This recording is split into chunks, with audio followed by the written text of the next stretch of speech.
നമസ്തേ, മുഹൂർത്ത ചാനലിലേക്ക് എല്ലാവർക്കും സ്വാഗതം. കേതുദശയെ കുറിച്ചിട്ടാണ് ഈ ഒരു വീഡിയോ നമ്മൾ പറയുന്നത്. കേതു എന്ന് പറഞ്ഞ 7 വർഷമാണ് കേതു. ഇപ്പൊ രാഹു 18 വർഷമാണ്, കേതു നമുക്ക് 7 വർഷം മാത്രമാണ് കിട്ടുന്നത്. അല്ലെ, കേതു ഗണ്ഡകാരകനാണ് എന്നാണ് പറയപ്പെടുക. എല്ലാവരും കോമൺ ആയിട്ട് പറയാ കേതുവിന്റെ സമയത്ത് ഗണ്ഡകനാണ്, അത് ഗണ്ഡിക്കും. അത് ശരിയാണ്, കുറച്ചൊക്കെ നമുക്ക് അല്ലാന്ന് പറയാനില്ല. പക്ഷെ അതിനേക്കാൾ കൂടുതൽ ജ്ഞാനത്തെ തരുന്ന ഒരു ഗ്രഹം കൂടിയാണ്.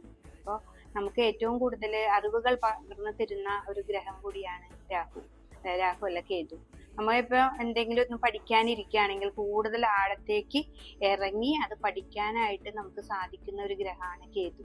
ഇപ്പൊ ബുധദശയിൽ കേതുവിന്റെ അപഹാര കാലഘട്ടത്തിലൊക്കെ നന്നായിട്ട് ഈ PhD ഒക്കെ എടുക്കുന്ന കുട്ടികളാണെങ്കിൽ അവർ നന്നായിട്ട് ഇറങ്ങി പ്രവർത്തിച്ച് പെട്ടെന്നായിരിക്കും അവരുടെ പെർഫോമൻസ് അവിടെ വരും.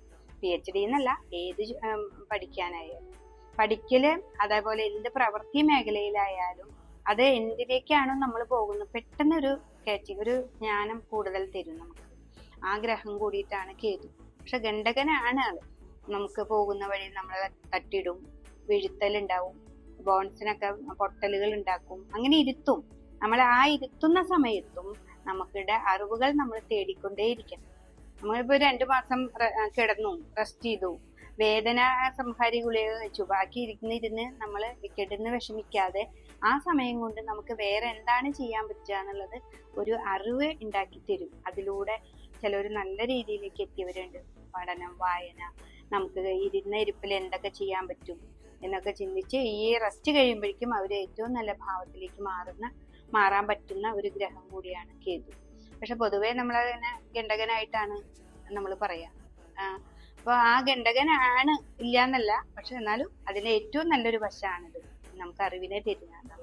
അപ്പൊ അതുകൊണ്ട് തന്നെ ഈ 7 വർഷം നമുക്ക് അപകടങ്ങൾ പറ്റും, അതില് ഉറപ്പാണത്. ചിലർക്ക് ഇത് അറിഞ്ഞ് പ്രവർത്തിക്കുകയാണെങ്കിൽ പ്രശ്നമൊന്നുമില്ല കേട്ടോ.